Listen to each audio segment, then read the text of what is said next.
தனகதா. ராமநாதபுரம் மாவட்டம் தொண்டி மற்றும் திருப்பாலக்குடி கடல் பகுதிகளில் ஏவுகணை போன்ற மர்ம பொருள் ஒன்று கடலில் மிதந்து வருவதை கண்டு அந்த பகுதியில் உள்ள மீனவர்கள் கடும் அச்சமடைந்துள்ளனர்.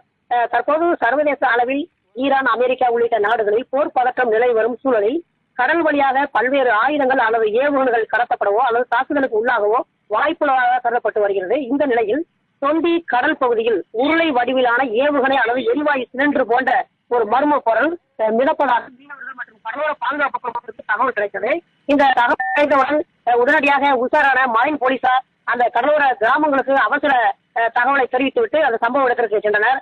அதாவது குறிப்பாக நம்புதலை, தோழியக்குடி, தேவிப்பட்டினம், முள்ளிமுனை மற்றும் மோர்பொன்னை மீனவர்களுக்கு இந்த பகுதியில் பெரும் அச்சத்தை ஏற்படுத்தியுள்ளது. இந்த கடலில் மிதந்து வரக்கூடிய இந்த மர்ம பொருளை எக்காரணம் கொண்டும் நெருங்குவதோ அல்லது கைகளால் தொடுவதோ அல்லது படகுகளில் ஏற்றி கரைக்கு கொண்டு வருவதோ கூடாது என மரைன் போலீசார் எச்சரிக்கை விடுத்துள்ளனர். மேலும் அந்த பொருள் எந்த திசையில் மிதந்து செல்கிறது என்பது குறித்து தகவல் தெரிந்தால் உடனடியாக அருகில் உள்ள போலீஸ் நிலையத்திற்கோ அல்லது ரோந்து பணியில் உள்ள மரைன் போலீசாருக்கோ தகவல் தெரிவிக்க வேண்டும் எனவும் எச்சரிக்கை விடுத்துள்ளனர்.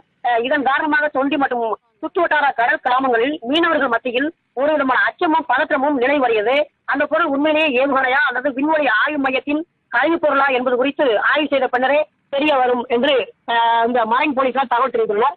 மேலும் அந்த பகுதியில் இந்த மர்ம பொருள் கடலில் மிதந்து வரக்கூடிய இந்த சூழலில் அந்த பகுதியில் உள்ள மீனவர்கள் மீன் பிடிக்க செல்லாமல் கரைக்கு திரும்பி வந்து கொண்டிருக்கிறார்கள். மேலும் அந்த பகுதியில் பதட்டமான ஒரு சூழ்நிலையை தற்பொழுது நிலை வருகிறது. அந்த பொருள் என்ன என்பது குறித்து ஆய்ந்த பின்னரே அந்த கிராமங்களுக்கு ஒரு மீனவ கிராமங்களுக்கு நிம்மதி பெருமிச்சு வரும்.